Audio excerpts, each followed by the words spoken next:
Isao Imamura. Senhoras e senhores, uma salva de palmas para Isao Imamura. Ao meu lado, Isao Imamura. Para mim, o melhor ilusionista do Brasil, em todos os sentidos. O cara faz palestra, faz coisa motivacional, faz bons shows, está há anos nesse mercado, conseguiu explorar todas as vertentes do ilusionismo.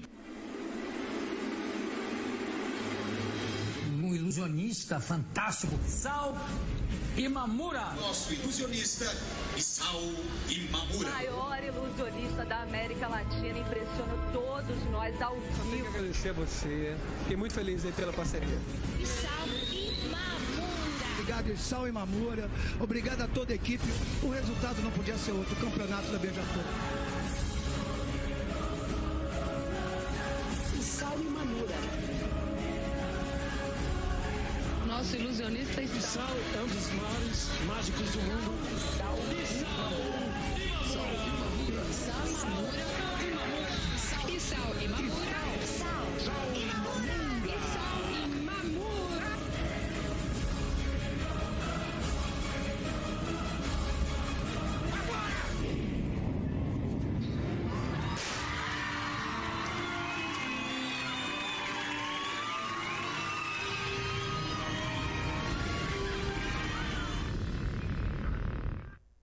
Um dos 7 maiores ilusionistas do mundo.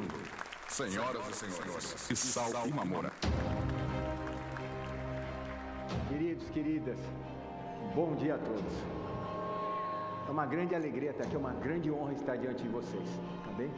Podem se sentar, por gentileza, fiquem bem à vontade. Fiquem bem à vontade.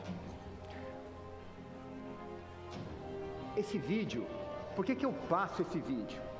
Esse vídeo eu passo porque ele mostra um momento muito particular da minha vida, um momento muito enganoso da minha vida, um momento em que eu acreditava que realmente o meu legado estava concluído. Porque quando você não tem a consciência de quem você é, de onde você veio e qual que é o teu propósito e o legado que você vai construir, onde você chega e o sucesso que as pessoas falam que você tem é o suficiente.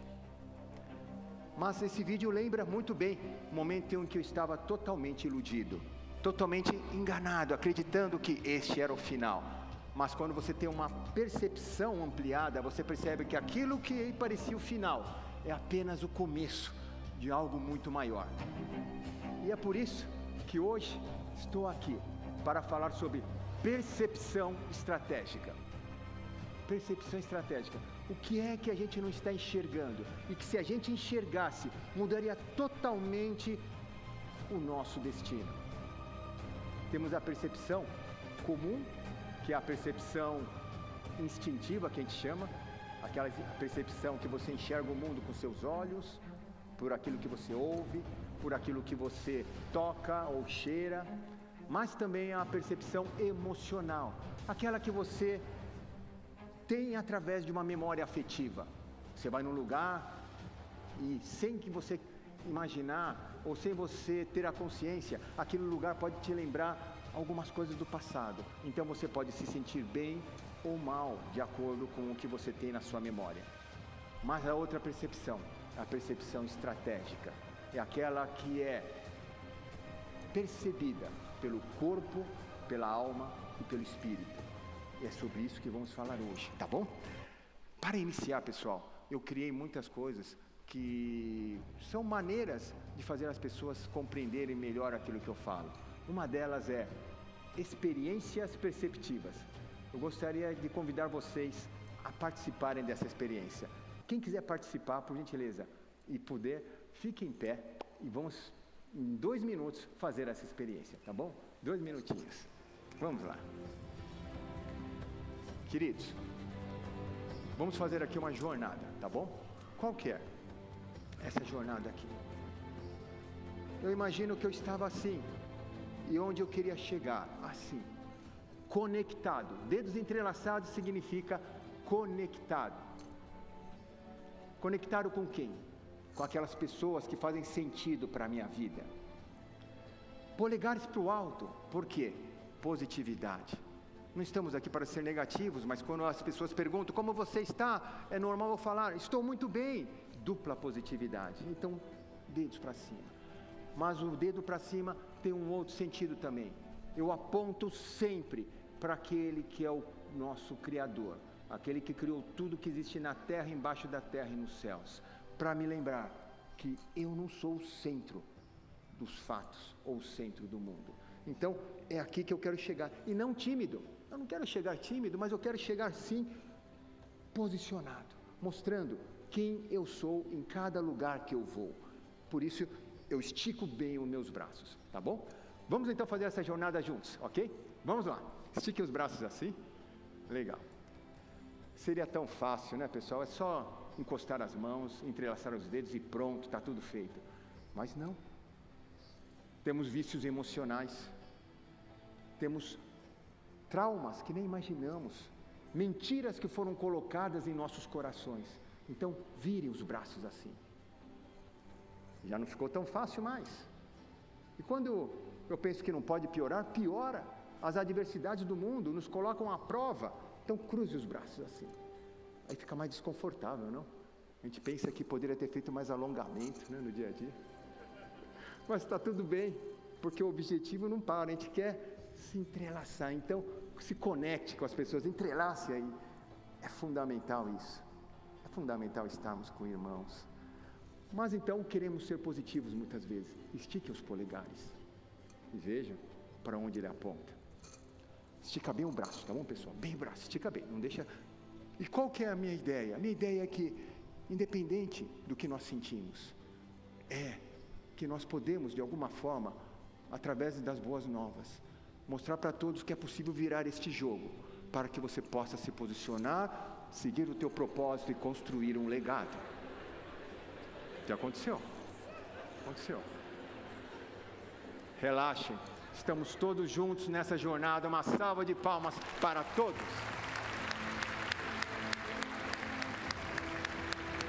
Podem se sentar, queridos. Podem se sentar. Muito bem.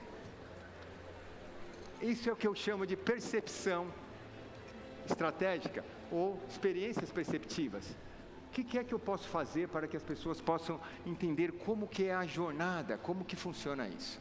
E agora, queridos, eu vou compartilhar algo que é de uma maneira diferente. Eu entendi ao longo da minha vida que compartilhar histórias é fundamental. Mas qual o propósito? Não é de maneira nenhuma exaltar o personagem, de maneira nenhuma. O personagem dessa história não é para ser exaltado, pelo contrário, mas é um personagem muito falho, alguém que enxergava o mundo de uma percepção muito limitada. Mas através dessa jornada, eu quero proporcionar para vocês momentos de reflexão, para que vocês possam se identificar. E se vocês estivessem no lugar do personagem, vocês tomariam as mesmas decisões ou não?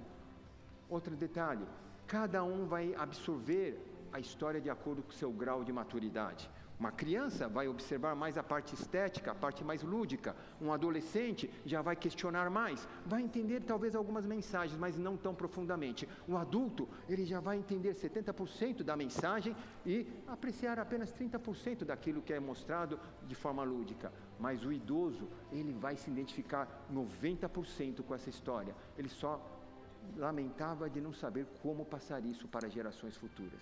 Por isso, queridos, a partir de agora, vamos numa jornada. Quem quiser anotar, anote à vontade. Vocês não vão anotar o que eu vou falar, o que vai ser mostrado aqui, mas vocês vão anotar muitos insights que vão aparecer durante toda essa exposição.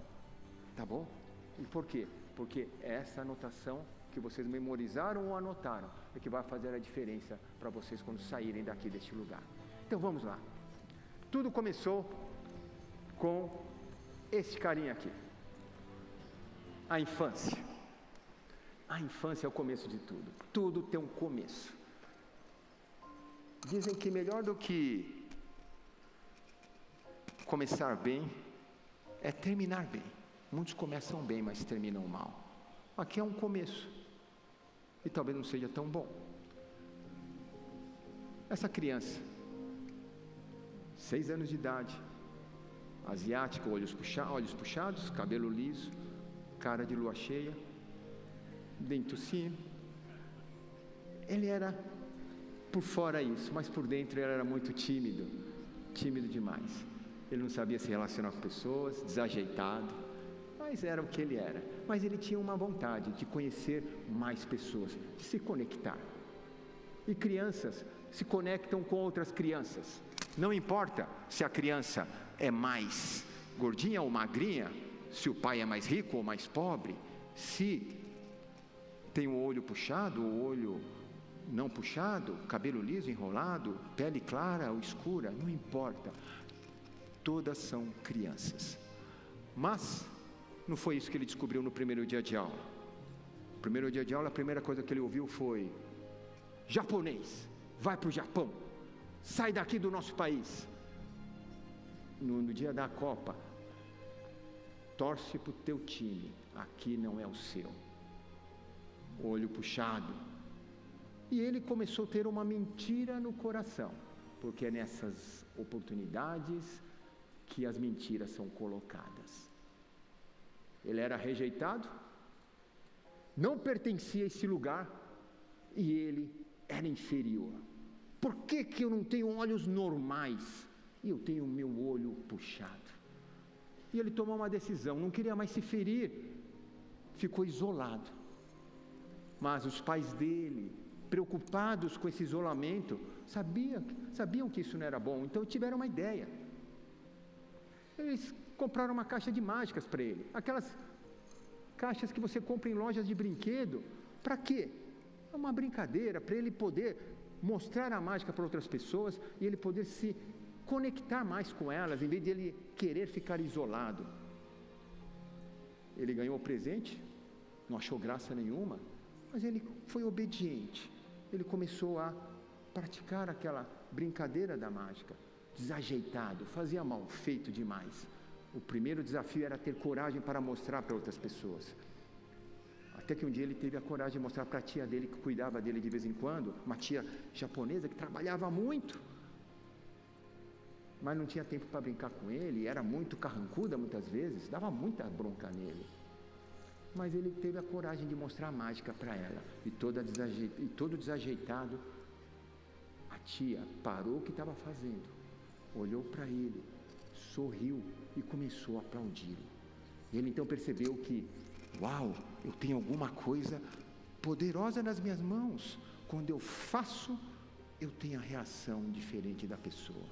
Eu sou percebido de forma diferente. Então, ele começou a se dedicar a aprender mais mágicas daquela caixa. E o desajeitado começou a ficar um pouco melhor e começou a fazer todas as mágicas, mesmo sendo muito difíceis. Ele entendeu o que era ler o manual, e quando ele lia o manual, as coisas aconteciam. Ele tinha que aprender algo que ele não sabia, e foi assim até ele aprender todas as mágicas da caixa. E isso de fato mudou por um tempo a percepção das pessoas em relação a ele. Colegas da escola agora convidavam ele para participar das festinhas, para ficar mais perto dele, porque eles admiravam algo que eles não faziam. Até que um dia alguém disse para ele: essas mágicas são todas truques fajutos que não valem nada, você só está enganando as pessoas. E ele então, mais uma vez, a baixa autoestima dominou e ele parou com tudo. E ele ia ficar assim, até que então apareceu um mentor. Mentor é aquele que olha para você, enxerga em você aquilo que você mesmo não percebe em si. E ele disse: ei garoto, por que você vai parar com a mágica? Ele disse: porque eu já fiz todas as mágicas das caixas e se eu errar, eu vou ser mais zombado ainda. E o mentor disse: não, você pode aprender agora algo, não de amadores, não de criança, mas algo profissional. Algo que um adulto faz e você vai fazer com que o adulto se admire. E isso não depende de apetrechos, mas depende de você. E ele então já veio a autoestima sem controlar. Desculpa, mas a mágica deve ser muito difícil. E eu não tenho inteligência para fazer isso. E ele falou: não, mas essa mágica não é difícil. Ele mostrou a mágica. Olha só, pessoal. Está vendo a carta aqui? Olha só, ele fez isso. 1, 2, a carta sumia. E depois aparecia atrás da orelha. Ele falou, eu nunca vou fazer isso, esquece, você é veterano, sou uma criança de 11 anos, não tenho capacidade, não tenho inteligência. E ele falou algo que mudou a vida dela para sempre, até na fase adulta. Não é você que não tem inteligência, não é a mágica que é difícil, mas é o seu coração que não está aberto para viver aquilo que é novo. E ele então, como criança, desafiou, então eu vou abrir meu coração, quero ver eu aprender essa mágica. E ele ensinou, e eu vou mostrar para vocês qual que era o truque da mágica acontecer. Era só essa, ele pegava a carta aqui e fazia isso. Ele tirava a carta da visão da pessoa, a carta nunca saía, ficava aqui, ó, escondida aqui atrás, né? Quando ele fechava a mão, a carta aparecia, fazia assim, a carta ia para trás. Ou seja, aquilo que os olhos não enxergam, a mente infelizmente julga que aquilo não existe. E é isso que fazia com que a carta sumisse. Então ele fazia 1, 2, 3. Parecia que a carta sumia, mas ela nunca saiu daqui de trás. Ó. Aí, teatro, mise-en-scène. E aí ele mostrava a mão vazia, que não estava vazia, a carta estava escondida aqui atrás. Ele colocava a mão atrás da cabeça, só fechava a mão e parecia que a carta aparecia. Mas sabe o que é legal? O legal é o seguinte, que se eu mostrar mais uma vez, mesmo vocês sabendo como funciona a mágica, a mente de vocês ainda vão ser iludidas. Olha só, faço isso, some, não aparece aqui. Simples assim.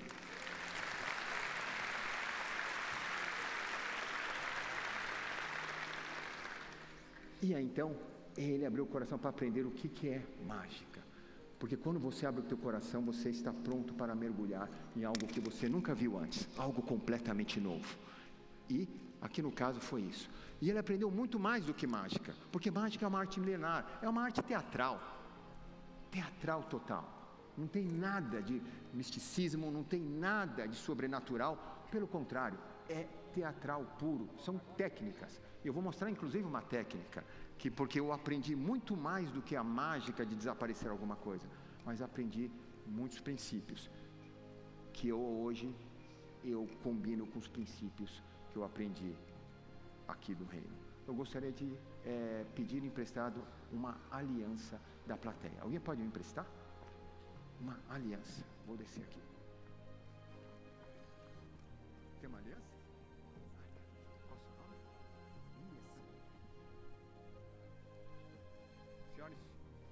Senhoras e senhores, uma salva de palmas para a Lia, que me emprestou a aliança aqui dela.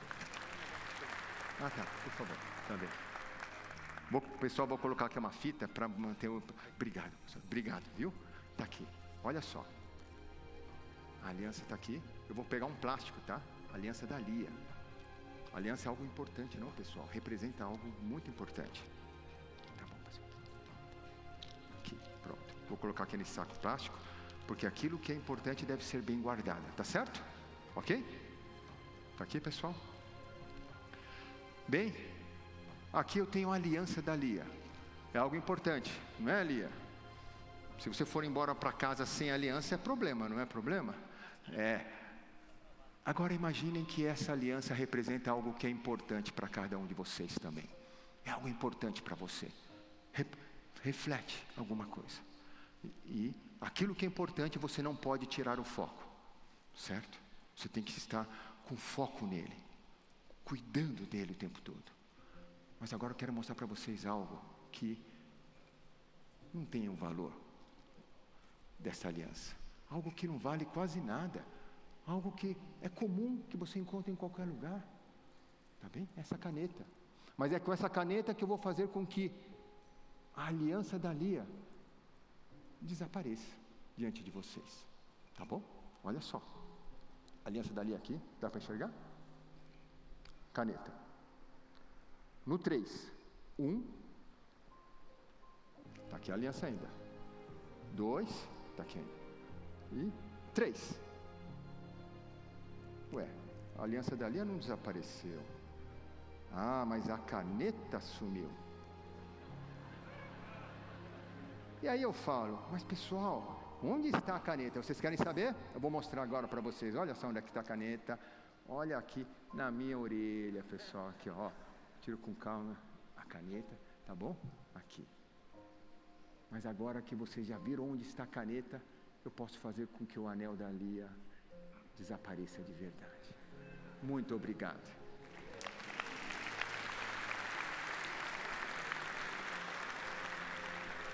Foi assim que eu criei a minha coleção de anéis.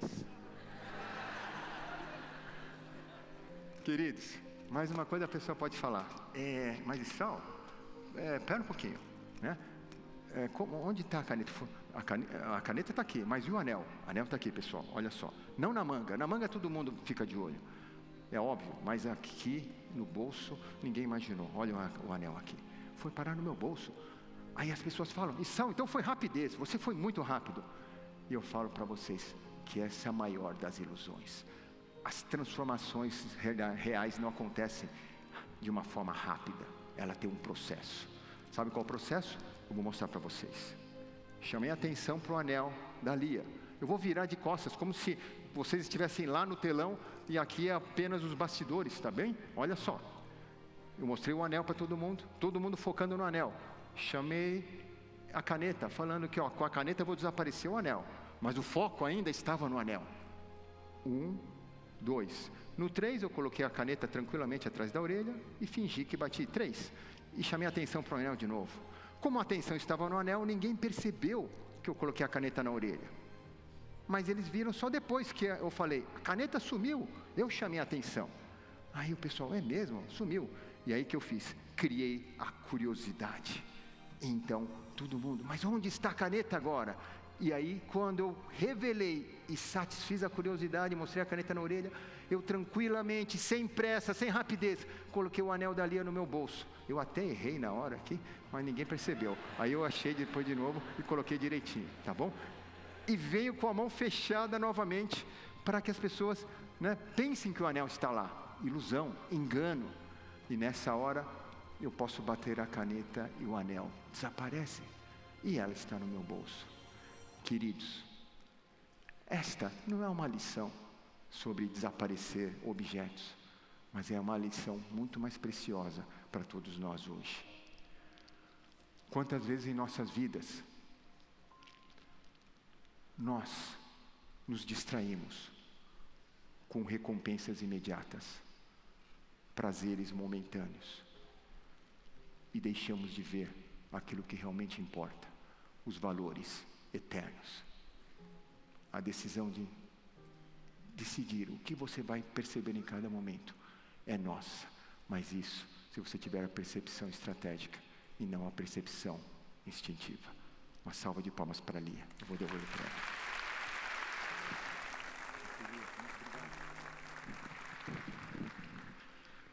Queridos, e foi assim então durante a minha vida que eu aprendi. 9 anos eu aprendi tudo que a mágica podia ensinar. Como tirar a atenção das pessoas, como que eu podia persuadir através do meu olhar, das minhas palavras, a posição do corpo.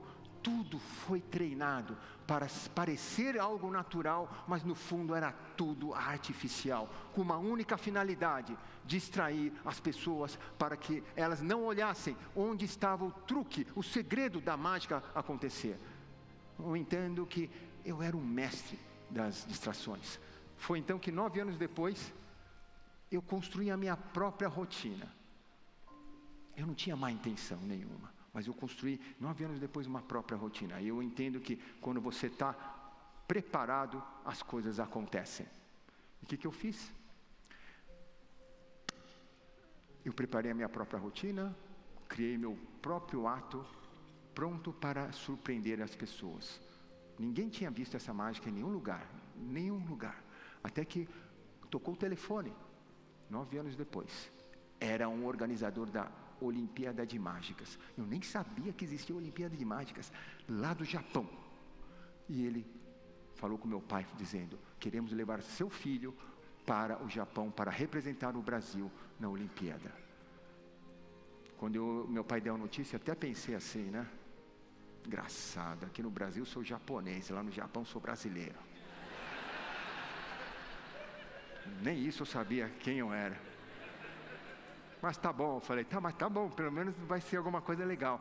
Quando eu cheguei no Japão, pessoal, que emoção, aquela bandeira do Brasil pela primeira vez pendurada ao lado da bandeira da França e dos Estados Unidos. O Brasil no meio de países de primeiro mundo. Diziam para mim que a mágica nunca ia dar certo no Brasil, porque isso era coisa de país de primeiro mundo, e no nosso país era de terceiro mundo, então isso já tinha essa mentira no meu coração.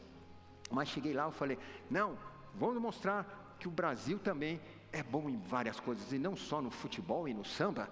E aí eu cheguei lá e mostrei a rotina. Pessoal, só que a intenção muitas vezes não é entendida bem. E eu fracassei. Pegou fogo no meu material, no meio da demonstração. Eu fui fazer a mágica acontecer, tinha um truque onde o fogo aparecia na minha mão, era um dispositivo, e tinha que apagar. E eu joguei dentro de um cesto onde tinha toda a mágica. Resultado, o fogo queimou tudo que estava dentro do cesto. E era toda a mágica que eu ia usar para a apresentação. Resultado, eu não queria ser desclassificado. Mas, então, pela primeira vez eu entendi como que, quando as pessoas se juntam, as coisas acontecem. Os japoneses se juntaram e forneceram para mim um material novo para eu refazer a minha apresentação. Eu refiz a apresentação. Nem tudo deu certo, porque eu improvisei muita coisa. Mas foi o suficiente para o Brasil ser o primeiro país da América Latina a conquistar um prêmio olímpico na arte da mágica mundial.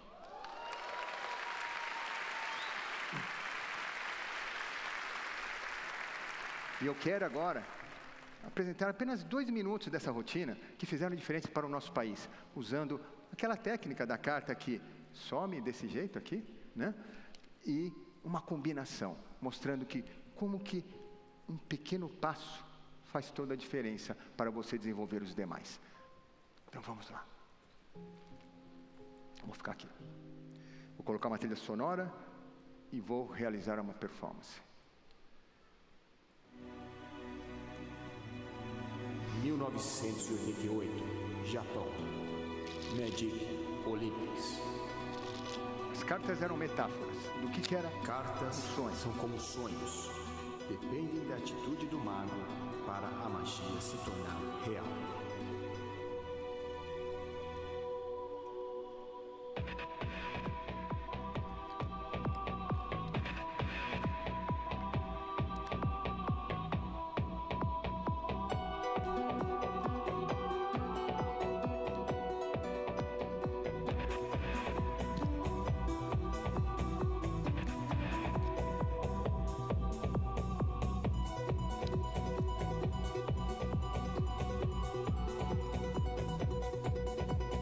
De uma mão para outra, sonhos surgem e se transformam.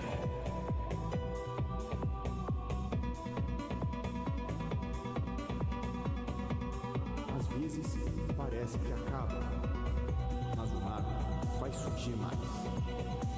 Outras vezes, o mago lança no ar. De um sonho surgem outros. Sonhos se misturam. Leques de opções se abrem, outros se fecham. Esta é a magia da vida. O mago sábio abre mão de alguns sonhos para preservar outros. O mago sábio se prepara para valorizar cada sonho que surge. Assim, a magia nunca acabará.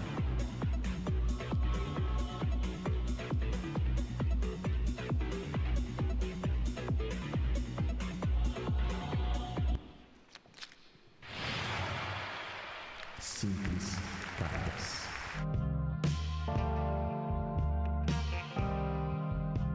Confiança é a soma entre relações sólidas e a certeza de que serviços com qualidade geram resultados positivos.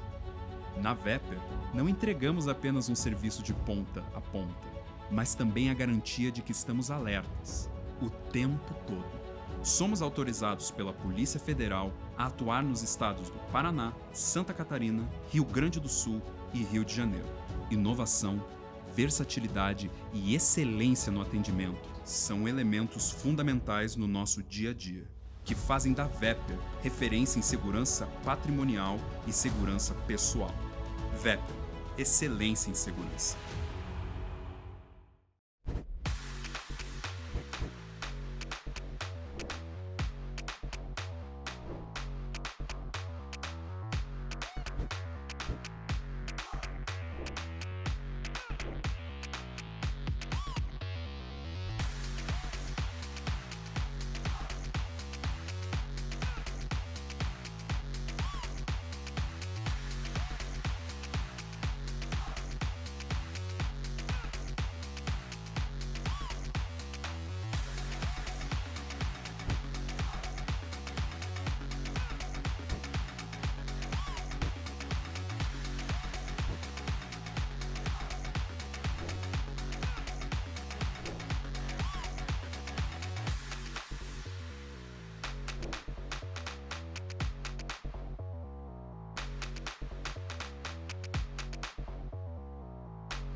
E o Brasil então ganhou um prêmio inédito. E começou então aquele lance do orgulho, porque quando você é alguém que faz alguma coisa que ninguém fez na história, é uma tendência de você se achar o máximo autossuficiente, o mais inteligente. E o que aconteceu foi quando voltei ao Brasil, eu queria trabalhar com isso, era o meu sonho. Mas, estamos falando isso de 1988, queridos. Mas meu pai tinha um plano para mim. Ele não queria de maneira nenhuma que eu fosse artista, ele não aceitava isso, ele era um engenheiro que estudou para ser engenharia durante muitos anos. A minha mãe era uma farmacêutica, então ele acreditava apenas que somente formação tradicional é que poderia levar a pessoa para um sucesso, né, de vida, de carreira. E ele então queria que eu fosse um juiz de direito, um médico, um engenheiro. Eu não gostava de medicina e nem queria ser um engenheiro como meu pai. Mas então eu falei, direito dá até para fazer, pai. E ele então pediu para que eu parasse durante um ano com tudo e me formasse em direito. Eu me formei em direito, queridos, né? Mas como que foi essa história? Eu fiz a faculdade dos sonhos dos meus pais.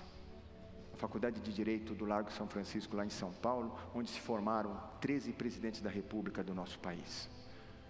Lá, eu aprendi muito mais do que direito. Eu aprendi que se você não faz aquilo que você ama, ou não decide de verdade amar o que você faz, não vai prosperar. Eu não amava o direito. Eu lembro que eu assistia às aulas de direito civil, sonhando em como levitar pessoas. Não ia funcionar, não ia funcionar. E olha que eu tinha colegas ilustres lá. Eu estudei na classe do Dias Toffoli e do Alexandre de Moraes. O Alexandre de Moraes tinha cabelo na época. Não, ele não participou de nenhum truque meu, ele ficou desse jeito careca que ele quis. Na verdade, eu entendi que eu tinha que tomar uma decisão. E quando eu me formei em Direito, dei o diploma para meus pais e disse, pai, está aqui o diploma bacharel em Direito. E ele falou, filho, então agora concurso para juiz de direito, é isso? Né? Concurso numa cidade que você escolher e profissão juiz de direito. Eu falei, não pai, estou pensando, concurso sim, cidade Las Vegas, profissão mágico. Aí ele ficou triste, falou, mas como que você vai trazer uma relevância para a sociedade sendo um mágico? Falei, pai, vou tentar, se não der certo eu prometo que eu volto para o direito. E ele falou, tá bom, vou te apoiar, vamos fazer o que tem que ser feito então. Se não der certo, filho, você já tem o diploma, tá ótimo. Então, fui para Las Vegas. Las Vegas é a capital mundial dos espetáculos. Em um único lugar você encontra os mais variados espetáculos. Porque você precisa, se você quer ser alguma coisa diferente do que você quer hoje, você precisa viver em um ambiente diferente do que você vivia. E no Brasil não tinha chance, mas lá fora, sim. E lá viu o maior espetáculo de ilusionismo do mundo. Siegfried Roy, Masters of Impossible. Esses caras aqui, ó, o que eles faziam? Tem um vídeo aí, Woody? Tá? O que ele fazia? Aqui, ó, um espetáculo gigantesco, 100 pessoas no elenco, um elenco mirabolante, cenários maravilhosos, figurinos, efeitos especiais, e eles eram especialistas em fazer aparecer os tigres brancos. E o que acontecia era que eu entendi que isso era um sonho impossível, um show milionário. Como é que eu ia fazer isso no Brasil, recém-formado em Direito, né? As 2 vezes que eu fiz, tentei colocar ilusionismo na minha vida, fazendo coisas grandes, eu fracassei logo depois que eu voltei do Japão, e tive um trauma terrível, porque tive até que devolver dinheiro para o cliente, porque a coisa ficou tão ruim, a apresentação tão ruim ficou, que eu pensei, sonhei com o impossível, deixa para lá. Voltei para o Brasil frustrado, mas eu tinha algo fixo na minha mente. Eu falei, eu não vou desistir. Eu vi uma levitação lá que eu vou tentar pelo menos construir isso. Eu não sei porquê, mas eu vou construir. É a tal de levitation. Levitation é isso aqui, ó. Tem a levitação aí, Woody? A levitation é isso aqui, ó. Tá? O ilusionista fica de pé, não é? Mágico, fica de pé, e a assistente sobe e desce. Só que isso aqui é o levitation, que tem um mecanismo muito pesado, escondido no corpo dele, é um motor, né? E isso custava muito, eu não tinha dinheiro para isso. Mas então eu falei, eu vou construir eu mesmo aqui no Brasil, não a levitation, mas a geringonça. E aqui tá, a gente faz o que pode, tá aqui, ó. A geringonça é isso aqui, ó, tá? É um ferro contorcido que fica, né? Tem uma plataforma, tá ali, ó. E deita a mulher tá lá deitada, né? E tem um ferro lá que eu escondo com o meu próprio corpo. E eu nem sabia o porquê, né, que eu tinha feito essa mágica aí. Porque eu só tinha dinheiro para mágica, não tinha nem dinheiro para pagar a mulher para ficar deitada lá em cima. Ela cobra por isso, ela não fica deitada lá à toa, ela cobra para fazer isso. E eu tinha que ter ainda mais 2 assistentes do meu lado para fazer a, né, distração acontecer enquanto eu estou preparando ela para deitar lá naquela plataforma. E aí eu fiquei, né, eu falei, mas tudo bem, eu fiz isso por quê? Porque eu sabia que alguma coisa podia acontecer. E eu tentei vender isso, né? Empreendedor, né? A gente sempre tenta vender. Foi aí que eu entendi que quando a gente tem alguma coisa que a gente quer muito, até empreendedor a gente se torna. Eu não tinha essa veia de empreendedor nenhuma, mas eu queria só viver daquilo que eu amava fazer. E eu fui então para um empresário artístico. É a coisa mais comum, né? Empresário artístico. Um cara que já faz isso com muita frequência no Brasil. Aí fui lá, um dos mais conhecidos, e cheguei lá, oi, tudo bem? Sou Issal, eu tenho uma mágica nova para te mostrar, que eu queria que você me ajudasse a vender. E eu mostrei, e ele falou, quanto custa isso aí? Eu falei, uns 5 mil reais, né? Custo de equipe, efeito especial, tudo, né? Era para ser sustentável, era isso. E isso sem cobrar o meu cachê. Eu só queria fazer para mostrar. Eu queria mostrar para as pessoas o que eu tinha na mão. E ele jogou um banho de água fria, um balde de água fria, dizendo, esquece, no Brasil eu pago um mágico por 100 reais, fazendo mágicas com cartas. Por que a gente vai pagar 5 mil reais para você fazer o quê? Uma levitação? Ninguém está pedindo para você fazer a levitação. É uma coisa que você está influenciado por Las Vegas e quer trazer para o Brasil. Esquece, eu não vou te ajudar, não vai dar certo isso. O Brasil não está preparado para isso. Na hora eu fiquei muito zangado, mas eu pensei também, não vou brigar com ele. Cada um tem sua visão. Se ele tem essa percepção, eu vou respeitá-lo. Mas isso não impede de eu entender que, ao contrário, como aqui não tem, talvez fosse uma boa alguém que fizesse isso. Dei um abraço nele e falei, muito obrigado por teu tempo. E foi bom, porque foi esse relacionamento amistoso e não algo de briga, foi que fez ele ligar para mim na semana seguinte, dizendo que um programa de televisão ligou para ele, pedindo para ele indicar 5 mágicos para fazer a matéria. E ele falou se eu queria ser um deles. Eu falei, lógico, eu quero mostrar o que eu faço, qualquer coisa. Então ele falou, está o telefone aqui. Eu liguei. Quem atendeu? Glória Maria, a repórter mais famosa daquela época. Glória Maria. O programa de televisão era o Fantástico da Rede Globo, que era o programa mais assistido nas noites de domingo. E eu fiquei assim admirado. Eu falei, olha, e sabe quando você fica admirado, você quer fazer o que, né, talvez nem consiga fazer. Eu falei, olha, eu vou fazer o melhor, o que você quer que eu faça? E ela jogou um balde de água fria de novo. Não precisa fazer nada de melhor. A matéria não é sobre mágicos, é sobre economia. Como assim? Ela falou assim, não, mas eu vou mostrar os mágicos. Eu falei, como assim? Ela, vou falar que o Brasil, vou mostrar uma matéria extensa, onde o Brasil está na sua pior crise econômica, e no final vou mostrar, para se viver nesse país, tem que ser mágico. E aí ela ia mostrar os mágicos lá, fazendo as magiquinhas dele, né? E eu no meio lá. E essa eu fiquei assim, falei, meu Deus, que matéria horrível, né, para participar. E eu falei, vou desligar isso, né? Não vou. Eu preciso também ser valorizado, não vou. Né? Só que no meio disso, tive uma ideia, empreendedor, mais uma vez. Falei, não, eu estou com a maior repórter, o maior programa. Espera um pouquinho. Eu falei para ela, ei, só tem um detalhe, não sei, veio da cabeça. Eu não sou mágico, eu sou ilusionista. Ela disse, mas o que quer dizer isso? Qual a diferença? Eu falei, o mágico tira coelho da cartola, faz mágicas com cartas. Eu sou ilusionista. O ilusionista faz coisas fantásticas, como por exemplo, ele levita pessoas. Aí só que quando você dá o primeiro passo, começa a vir no segundo. Aí vem outra ideia. E outra coisa, em vez de levitar uma assistente, eu vou levitar você. Vai ser a primeira repórter do mundo a ser levitada durante uma matéria jornalística. Ela ficou encantada, falou, é possível? Eu falei, lógico que é, eu ensino tudo, eu levo toda a minha equipe, não se preocupa, eu tenho toda a estrutura, você só tem que levar a câmera para filmar. E ela falou, então tá bom, já aceitei o lugar, Conjunto Nacional na Avenida Paulista em São Paulo, vamos fazer lá no terraço, fechado, quinta-feira, e nos vemos lá, e vou mudar a matéria toda, agora a matéria vai ser sobre mágica, vou mostrar os mágicos e no final vou mostrar a parte mais difícil, a parte mais sofisticada da arte da mágica, essa aí, ó, o ilusionismo, e o representante aqui no Brasil é Isao Imamura. Combinado? Falei, combinado, aí você me levita, a gente termina com a fumaça e tá tudo certo. Maravilha, eu falei, meu Deus, melhor que isso não é possível, fechou, né? Pode deixar, deixa comigo. Aí eu desliguei o telefone, caí na real. Cadê a estrutura, cadê a equipe, cadê a fumaça, cadê o figurino, cadê o caminhão para levar tudo? Não tinha nada. Aí eu falei, puxa, eu não tenho equipe, mas eu tenho uma vizinha que gosta de aparecer.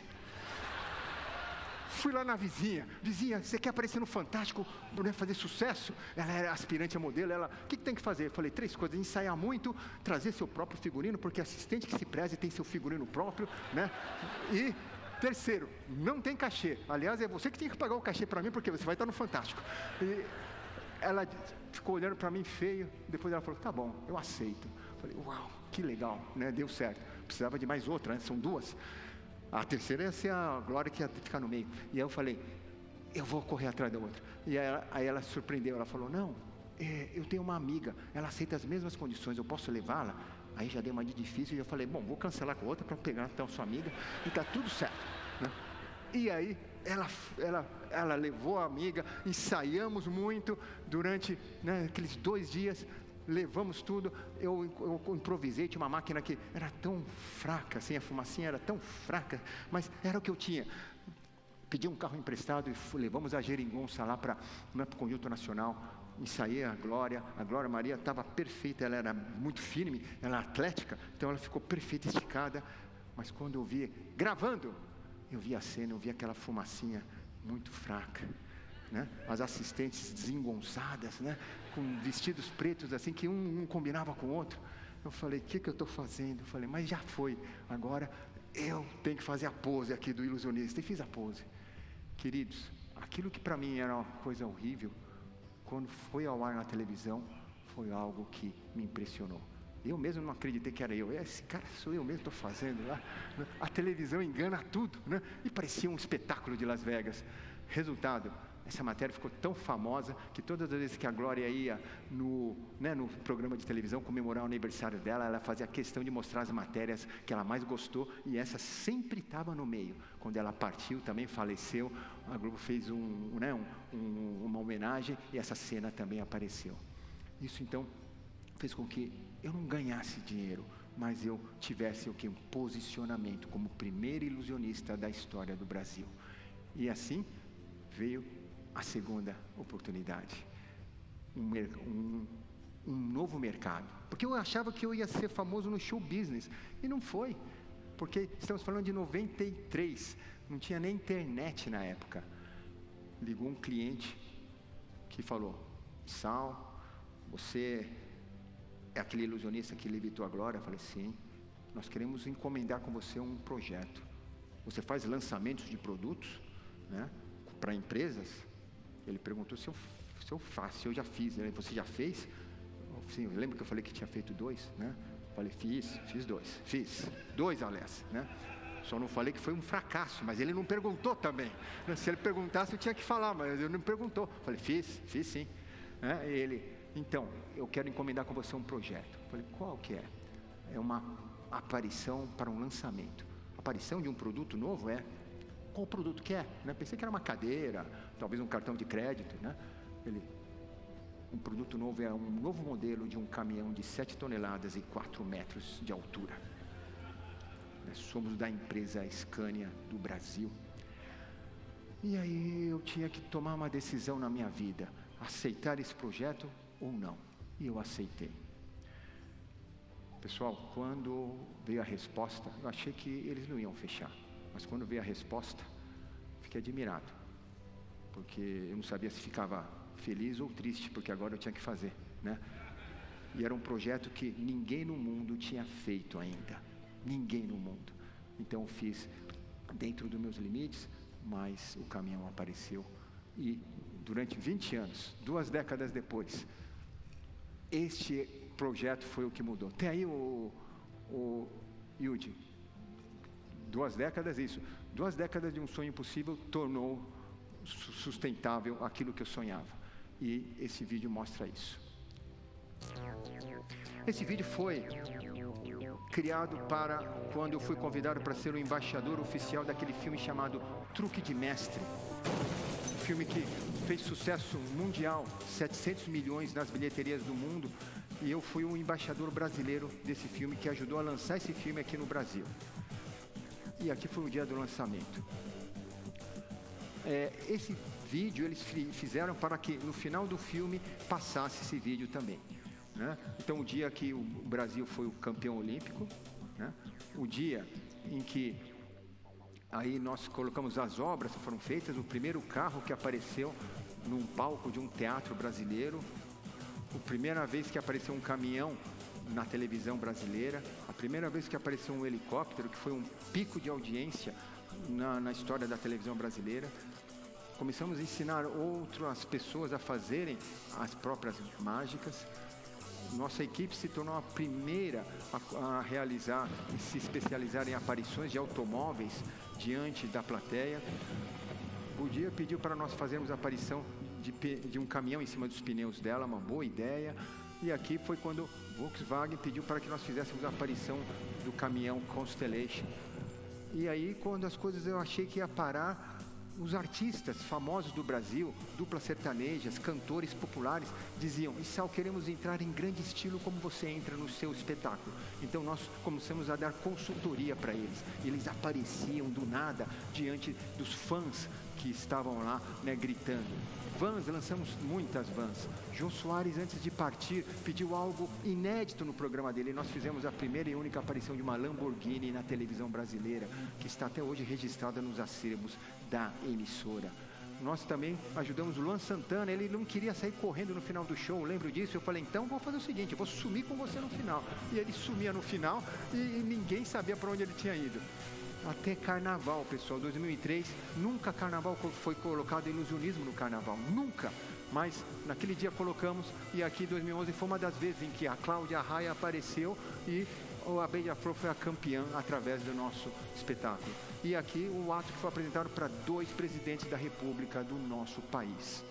Bem, e os jornais e revistas começaram a falar durante 20 anos quem que era essa figura, né, diferente, que até então a gente nem sabia que existia o ilusionismo no país.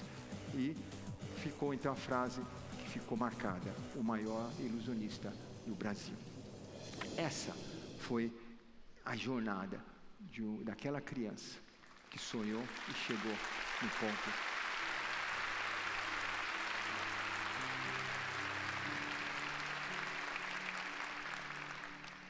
Mas então, queridos, veio a realidade. Isso é o que o público percebia. Isso é o que eu também acreditava que eu estava vivendo. Mas tinha alguma coisa que não batia. Meu coração estava vazio. Por que quando você atinge o sucesso na sua carreira, por que a felicidade não veio junto? Eu ficava questionando isso. Não veio junto o pacote.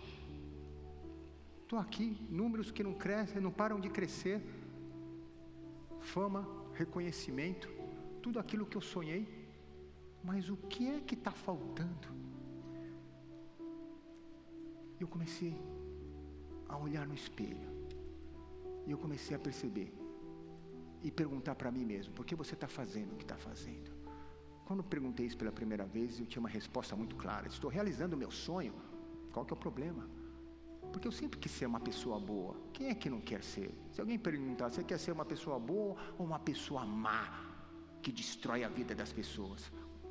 A maioria, ou todos, vão dizer: eu quero ser uma pessoa boa, eu quero contribuir para as outras pessoas. Eu também queria, só que eu não sabia como. Eu sabia que aquele caminho não era, porque quando eu olhava no espelho, eu só percebia um cara que não era a versão que eu queria, era a pior versão.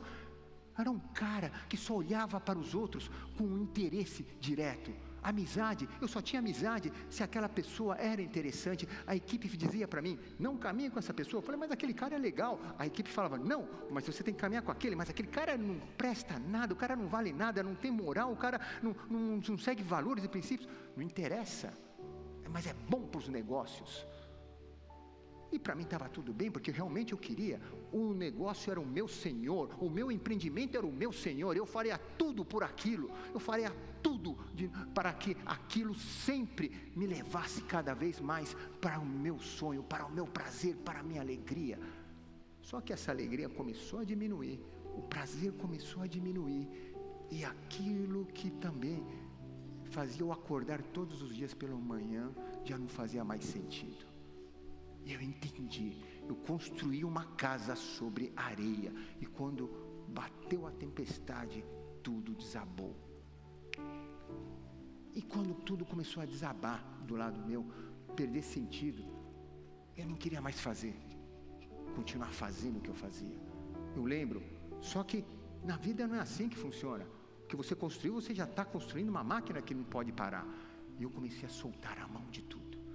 E aquilo virou um buraco negro, queridos. Um buraco negro que começou a engolir tudo aquilo que eu construí na minha vida. Mas uma coisa eu tinha certeza, aquilo não pertencia mais a mim, aquilo não fazia mais parte de mim. Eu lembro que eu era um carrasco com a minha equipe. Eu lembro que eu não tinha tempo para montar uma família. Que família nada. Eu não tenho tempo para família, eu não tenho tempo para ter filho. Meu tempo é para isso. Não tinha tempo nem para meus pais, não tinha tempo para nada. Eu estava ensoberbado com a minha carreira. Parece que era bonito falar. E Sal, você pode ir num aniversário? Não posso, estou ocupado, estou viajando. E Sal, você pode? Não posso, eu tenho que ir lá para os Estados Unidos resolver minhas coisas. Parecia que era bonito falar isso. Mas aquele vazio mostrou que eu não estava no caminho certo. Foi nesse momento que eu pensei em desistir de tudo. Tudo. Tudo. Queridos, e quando você desiste de tudo aquilo, tem duas situações. Ou você sai do ambiente onde você vive e toma uma decisão, ou então você vai ficar sofrendo no ambiente em que te fez chegar até onde você chegou. E eu comecei a mudar o ambiente. Comecei a mudar, sair daquele ambiente tóxico, ambiente do artista, da vaidade, da soberba, do orgulho. Comecei a andar num ambiente mais simples. Mas como era difícil, porque eu ficava comparando o tempo todo. Não, mas ela era muito melhor. E depois comecei a mudar as pessoas com quem eu andava, com quem eu compartilhava. E foi nesse momento que eu também dei chance para conhecer a minha esposa. Depois eu mudei o quê? Aquilo que eu colocava dentro do meu coração. E depois eu comecei a mudar aquilo onde eu investi o meu tempo. E tudo isso mudou. E então nasceu meu primeiro filho.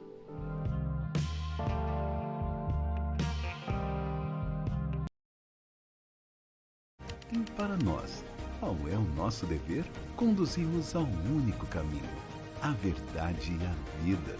Conduzimos a Jesus, cuidando, amando, ensinando e formando, de forma que possam fazer a diferença como pessoas e profissionais diante de Deus e dos homens sempre.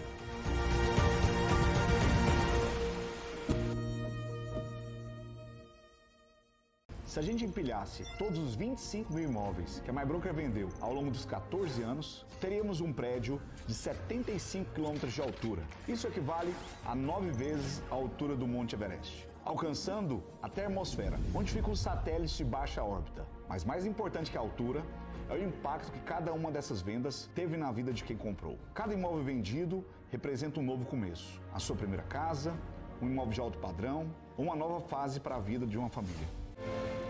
Há uma força de trabalho que gera empregos, renda, cria oportunidades e impulsiona o desenvolvimento local. A força dos pequenos negócios.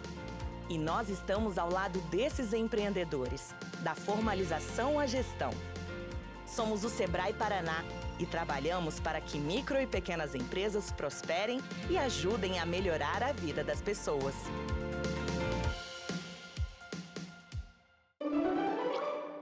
Eu tava pensando em comprar um imóvel, mas com esses juros altos, não dá. Lógico que dá. Tava pensando em trocar de carro, mas o preço das parcelas, não dá. Lógico que dá. Será que no futuro dá pra gente mandar a Júlia estudar fora? Lógico que dá. Planejando um imóvel, veículo, investimento, ou até mesmo procedimentos estéticos, intercâmbios, viagens e outros serviços? Para realizar, é só falar com a Demicon. Uma única marca há 30 anos, especialista em consórcios.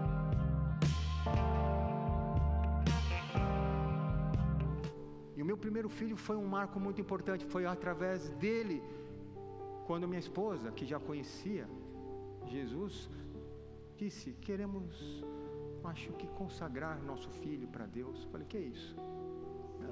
É levar para ele abençoar nosso filho. Eu falei: vamos, ótimo, isso é muito bom. E fomos para lá. E lá eu ouvi algo que eu estava buscando há muito tempo, algumas respostas que eu não tinha. E não pensem não que eu não estudei muito. Tudo que você imaginar, eu era um cara estudioso, estudava muito, por isso talvez eu fosse muito cético. Porque quando você estuda muito, você quer se basear naquilo que está lá. Leia aquilo que está lá. Mas naquele dia que eu vi aquelas palavras, que no começo não faziam sentido, mas depois começou a... É como se aquilo fosse exatamente para mim. Eu comecei a entender. Depois de 1 ano, fui batizado nas águas. Então, lá eu comecei a entender que era uma nova jornada que eu deveria começar. Queridos, eu vejo algo assim.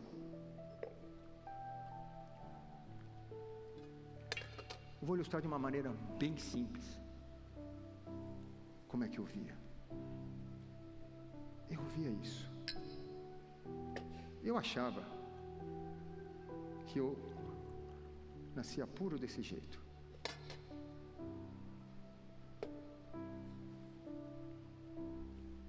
E que era só manter a pureza.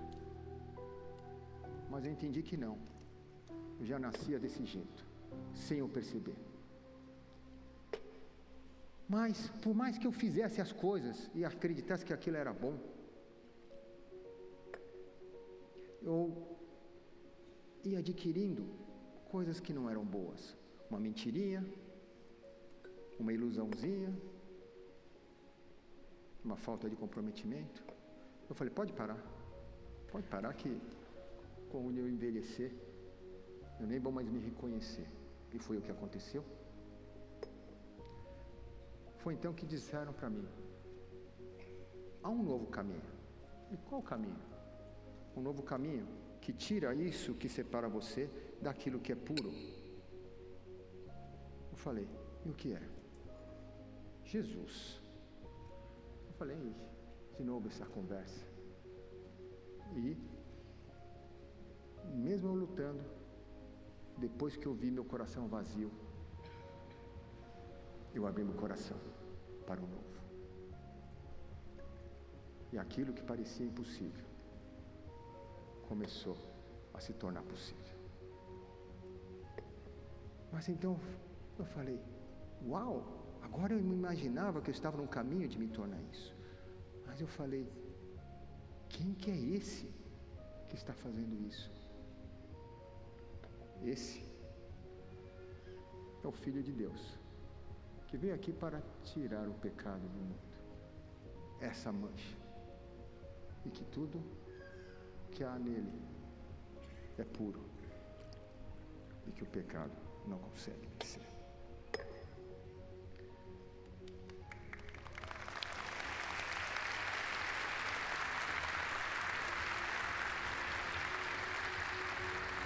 Nessa hora, eu comecei a entender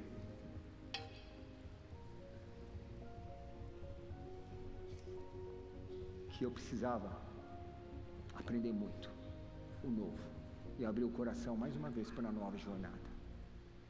E esse novo hoje só foi mostrado através de 2 histórias que eu quero compartilhar com vocês.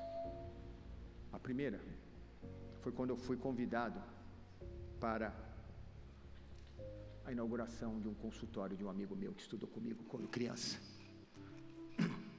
Um consultório maravilhoso, 2 lajes, tudo novo.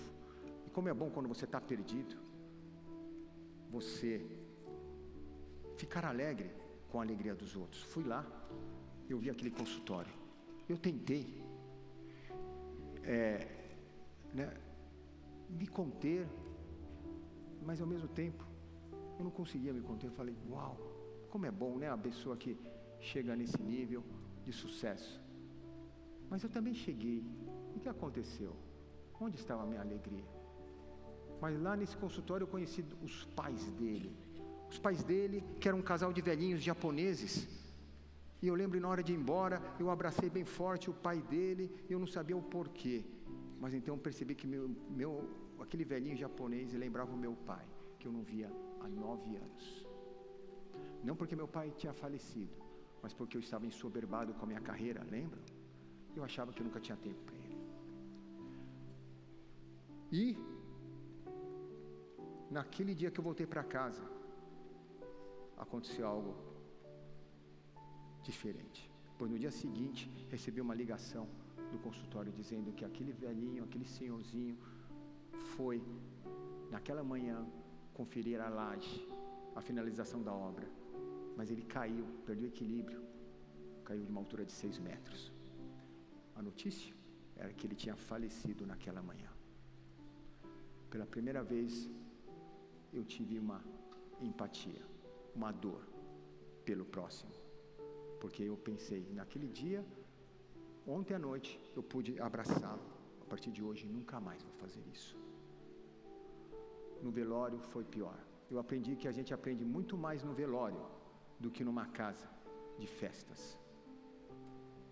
E no velório eu vi aquela senhorinha chorando. E quando ela me viu, ela saiu de cima do corpo do marido e pegou nos meus braços e disse: Issal, eu sei que você faz coisas impossíveis, eu não te conheço bem, mas meu filho fala muito de você. Faz uma mágica para eu poder dar o último abraço no meu marido ainda vivo, que eu não tive essa oportunidade. E naquela hora não sabia o que falar, porque eu me sentia um impostor, porque para mim o que eu fazia era só para mim, minha carreira, meu sonho, dava um bom dinheiro, eu era convidado para tudo. Qual que era o problema? Quem não busca isso? Fama? Quem não busca? Olha na internet hoje, todo mundo busca isso, e naquela época eu já buscava, e qual que era o problema? Isso é ser feliz. Mas então, quando aquela mulher disse para mim que talvez eu fosse a única esperança de ver o marido dela, que ela amava tanto, estar vivo novamente para ela dar um abraço, aquilo me mostrou que eu era um cara egoísta, que só pensava em mim. Só pude abraçá-la, chorar com ela, e então dizer para Deus que eu não tinha intimidade. Eu falei: Senhor, o Senhor está me ouvindo mesmo. Eu queria ser um cara que fizesse mágica, mas não essa mágica, teatro, mas fizesse algo para levar vida para essa mulher. Mas minha percepção era que isso não ia acontecer. Abracei e chorei junto com ela. 3 meses depois, uma outra situação. O pastor missionário me convidou para realizar um espetáculo lá em cima, lá no Nordeste. Falou: um povo sofrido, uma cidadezinha esquecida, onde todo mundo, né, está sofrendo, muito índice de suicídio. E eu falei: pastor, esquece, eu não tenho mais estrutura, não tenho nem sei mais o que vou fazer da minha vida. Eu estou ainda, né, estou com meu filho, minha esposa, mas não sei nem o que vou fazer da minha vida. Aí ele disse: Sal, leva um espetáculo, eu quero encomendar um tema, eu quero encomendar fé e esperança. Leva lá esse espetáculo, e tem que ser um espetáculo, eu arrumo os voluntários para você. Eu só não tenho o recurso para te pagar, mas eu quero que você vá lá. E eu falei: tá bom, pastor, vai ser meu último espetáculo que eu vou apresentar na minha vida, e depois não sei o que eu vou fazer, mas vou fazer esse último. Peguei os voluntários e ensaiei com eles, e eu levei o espetáculo lá para o Nordeste. Fizemos a apresentação na praça pública, e no último dia, onde nós apresentamos com o tema fé e esperança, no final, quando vem as pessoas para autógrafo, a pessoa chorou, chorando muito. Praça pública toda parando para ver o que aconteceu com a moça chorando, enquanto estava todo mundo dando risada. Ela veio para mim chorando e disse: obrigada. Eu falei: por que obrigada? Porque hoje eu ia fazer uma bobagem. Eu estava indo para minha casa cometer o suicídio, tirar minha vida. Mas o teu espetáculo disse para mim, as suas palavras, que nada na vida permanece o mesmo. É constante mudança. E se eu viver momentos ruins agora, eu vou tomar uma decisão. Quero viver momentos bons a partir de agora. E eu não vou tirar minha vida no melhor momento que eu posso vivê-la. E você colocou essa certeza no meu coração. Obrigada. E ela me deu um abraço. E nós choramos por 5 minutos juntos. Nessa hora, eu também tive uma resposta. Uma resposta que eu nunca tive quando eu perguntava para Deus. Porque eu era bom em terceirizar a culpa o tempo todo. Até para Deus eu terceirizava. Eu dizia, Deus, por que você me permitiu ficar 20 anos numa carreira onde ninguém tinha sonhado isso aqui no país, para quando eu chegasse no auge, eu não encontrasse a felicidade, nem um propósito, o porquê que eu estava fazendo o que eu estava fazendo. Perdi meu tempo, 20 anos. E ele nunca respondeu. Mas naquele dia, eu tive uma resposta clara no meu coração. Você não perdeu 20 anos, mas por 20 anos você foi treinado para fazer a maior de todas as mágicas. Levar vida onde tinha morte. Levar esperança e fé para aqueles que já estavam desistindo. E a partir desse momento, tudo aquilo que perdeu sentido, voltou a fazer um sentido completo. Porque não tinha a ver comigo. Eu era apenas um canal. E eu peguei para mim esta posição, como se todo o poder viesse de mim, como se eu fosse o cara que fizesse as coisas acontecerem, quando na verdade era muito mais simples que isso. Eu era apenas o canal que tinha que levar a luz para essas pessoas. Eu não precisava dos holofotes para que eu fosse iluminado, mas eu precisava sim de usar a luz que eu tenho dentro de mim para que as pessoas fossem iluminadas. E é isso que eu não enxergava. E por isso, queridos, eu quero compartilhar com vocês este ato.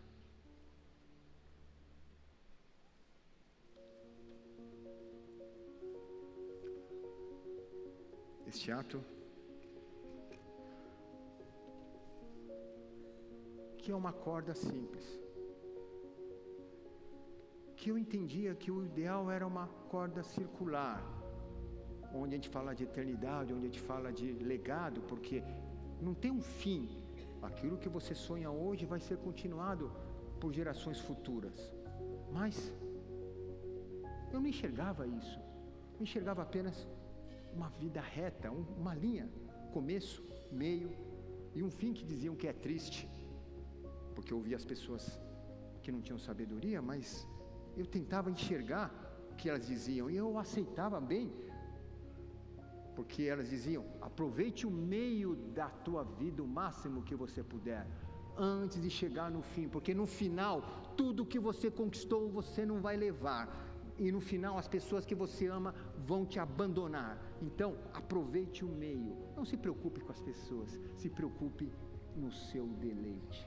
Eu vivia muito bem assim, e eu via que celebridades no meio onde eu vivia, viviam também muito bem assim. Empresários que eu conhecia, famosos, muito bem sucedidos financeiramente, viviam muito bem assim. Até que um dia, um nó surgiu na minha vida. Nó representa algo ruim, que abala qualquer pessoa.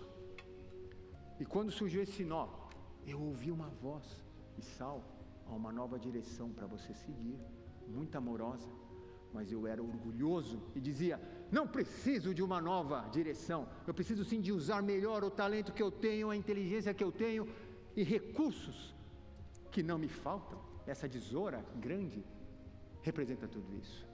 E eu tentei com essa tesoura realmente eliminar aquele nó. E eu acreditava que eu ia conseguir. Até que um dia cheguei a uma conclusão. Não vai dar. O nó permaneceu firme. E somente quando esvaziei as minhas mãos do orgulho que eu carregava, é que eu pude desatar aquele nó. Quando desatei, uma verdade apareceu. A minha vida estava em pedaços. Um pedaço maior que me mostrou quantas vezes eu me achei maior que os outros, porque tudo estava focado em mim. Eu era o centro do universo. E o maior é você se achar o mais inteligente, o mais abençoado, o mais né? O mais diferenciado, o mais sortudo. E quando tudo que eu conquistei com isso perdeu sentido, eu me senti o mais miserável, esse pedacinho menor, que não valia nada.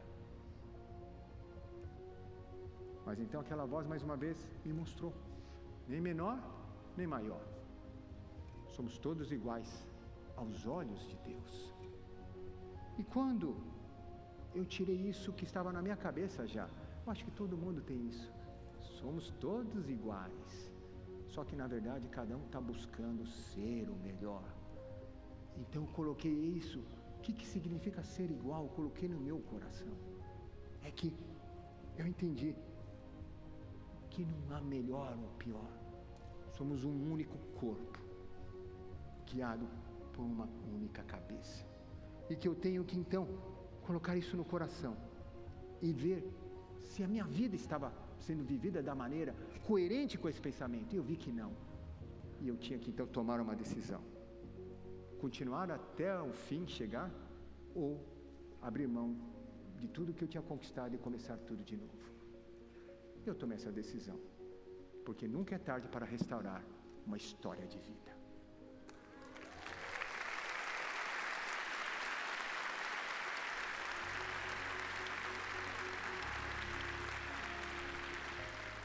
E queridos, quando eu já vivia nisso, nessa jornada, como apareciam muitas aflições, nós apareciam, não paravam de aparecer nós. Então eu entendi, queridos, nós fazem parte da vida. Eu não estou aqui para torcer que nós não apareçam. Jesus já dizia, teremos aflições, mas estamos aqui para fazermos como estamos fazendo juntos hoje, formando um terreno fértil para germinar as sementes que Deus colocou em nossos corações, para que então frutifiquemos em sabedoria, para lidarmos com os nós que surgem na minha vida, na vida de cada um e na vida do próximo. Porque esse é aquele círculo que eu tinha falado. É o ciclo do legado, é o ciclo da eternidade.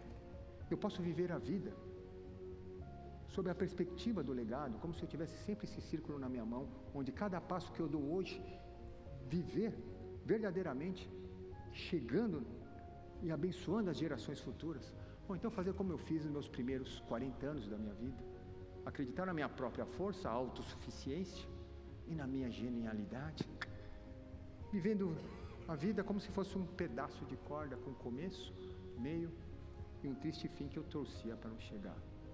Senhoras e senhores, a maior mágica da corda, não é o truque, a técnica, mas é que a verdadeira transformação ainda não está definida, porque a decisão está em nossas mãos.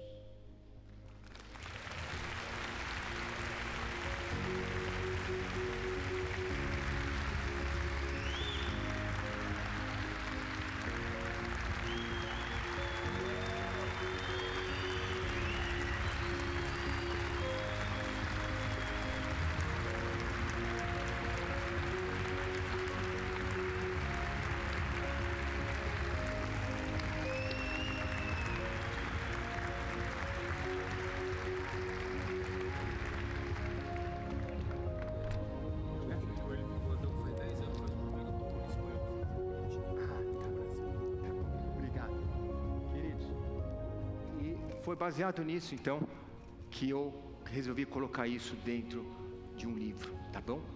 Essa minha história está contada nesse livro, Quem Esvaziou a Minha Cartola, que é um livro que eu digo, as pessoas falam, mas isso é um livro cristão? Aquela coisa, chega uma hora que quando você é cristão, você não tem como dissociar aquilo que você faz, falar, não, isso aqui não é cristão, isso aqui é. Tudo que você faz acaba tendo influência daquilo que você é, não tem jeito.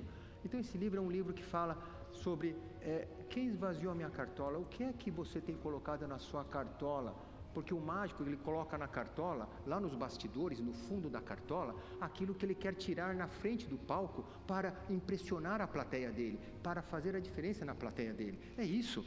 Então, ele escolhe o que ele coloca dentro da cartola, né? Para ele mostrar a cartola aparentemente vazia, que está no fundo lá, e ele tira alguma coisa que vai surpreender. E assim também que funciona. E nós? Muitas vezes a gente quer fazer coisas tão nobres, mas o que é que no dia a dia, quando ninguém está enxergando, nós temos colocado dentro de nossas cartolas?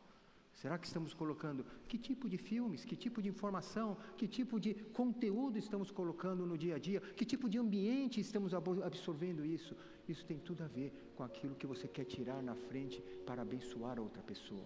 Então, esse livro fala exatamente sobre essa experiência, o que é que você decide colocar dentro da sua cartola.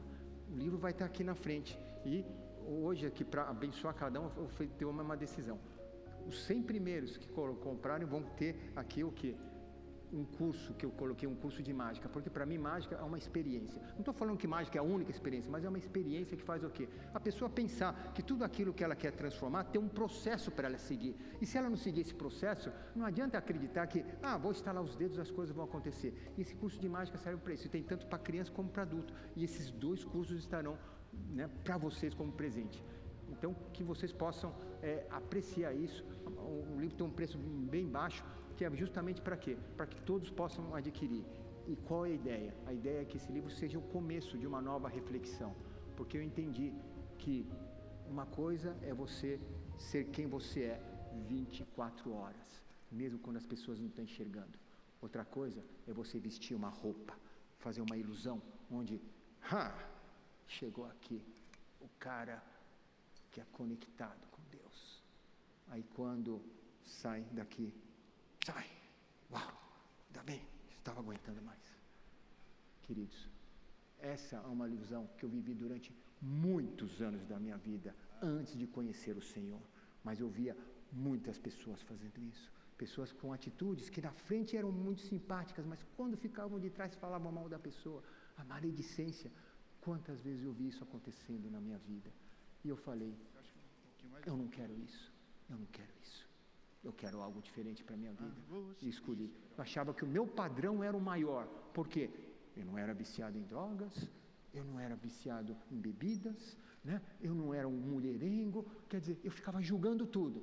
E achava que, nossa, eu sou um cara de primeira linha. No meu padrão, eu sou o melhor, né? E ainda sou artista.